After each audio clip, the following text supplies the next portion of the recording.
Hamilton's hats. Ooh. Hamilton the pig was very fond of hats. He had big hats, small hats, tall hats, floppy hats, stripy hats, feathery hats, and suitable for every and any occasion sort of hats. In fact, he had so many hats that you would need more than all your fingers and toes to count them. When Hamilton the pig's mum saw Hamilton messing about in his hats, she worried. "Hamilton," she would say, "you are a very vain little pig, and I do not know what it is to become of you. You have many lessons to learn in life, and you will learn none of them from hats." But Hamilton did not listen. He was too busy, tipping and cocking and raising and straightening and doing all other things you do with hats. One day, Hamilton the pig was out and about when he bumped into a giraffe. Hamilton was wearing a tall, teetering, high as a chimney sort of hat. "My hat makes me almost as tall as you," he said to the giraffe. The giraffe snorted, and with one fell swoop, snatched up the hat and flipped it onto her head.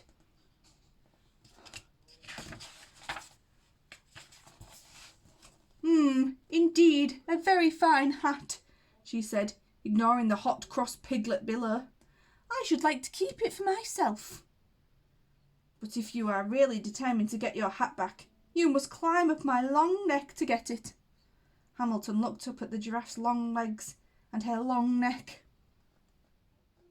It is not easy for little pigs to climb, but Hamilton did want his hat back, and so he decided to do it. It was horrid.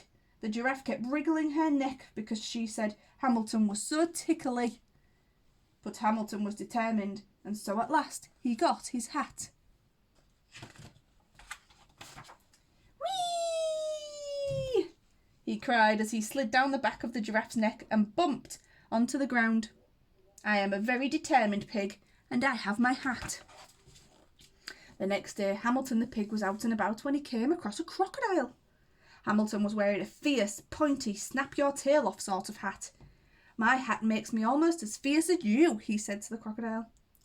The crocodile yawned, and with a big slurpety slurp, snaffled the hat deep inside his mouth. Indeed, a very gobblesome hat. I should like to eat it for my dinner," drooled the crocodile, ignoring the raging pink piglet. "But if you are really brave enough to get your hat back, you must climb inside my hungry, hungry jaws to get it." Hamilton looked at the crocodile's hungry, hungry jaws and his hungry, hungry smile. It is not easy for little pigs to jump inside a crocodile's mouth, but Hamilton did want his hat back, and so he decided to do it. It was terrifying. The crocodile kept licking his lips because he said Hamilton was so tasty, but Hamilton was brave, and so at last he got his hat. "Hurrah!" he shouted as he leapt off the crocodile's tongue and ran off as fast as he could. "I am a very determined and brave pig, and I have my hat." The next day, Hamilton the pig was out and about when he met a band of monkeys. Hamilton was wearing a round, bouncy, let's play catch sort of hat. "My hat makes me almost as playful as you," he said to the monkeys. The monkeys laughed, and with a flick of a tail, one of the monkeys swiped the hat and threw it to his friend.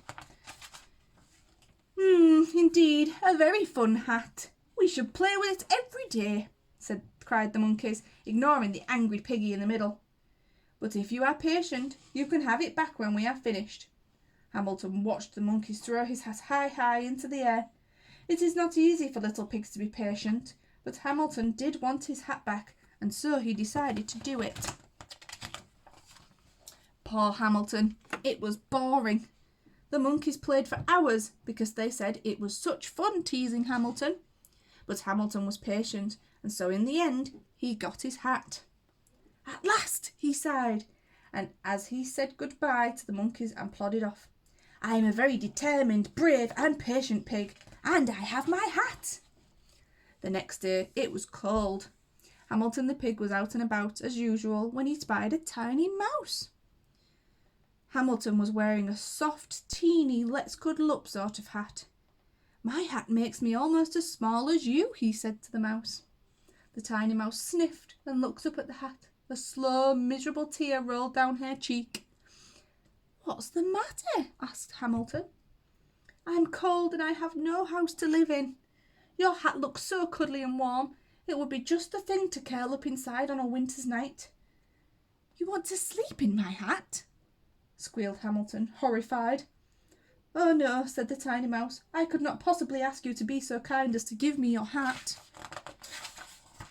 Hamilton looked at the mouse as she limped unhappily away. It is not easy for little pigs to be generous, and Hamilton did not want to give his hat away, but he decided to do it. It was nice. The mouse kept shaking his hand and saying thank you, because she said Hamilton was so kind.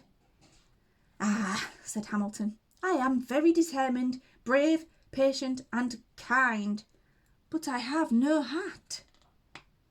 So, happy, hungry and hatless, Hamilton the pig arrived home and set to work on a new and very special hat. The end.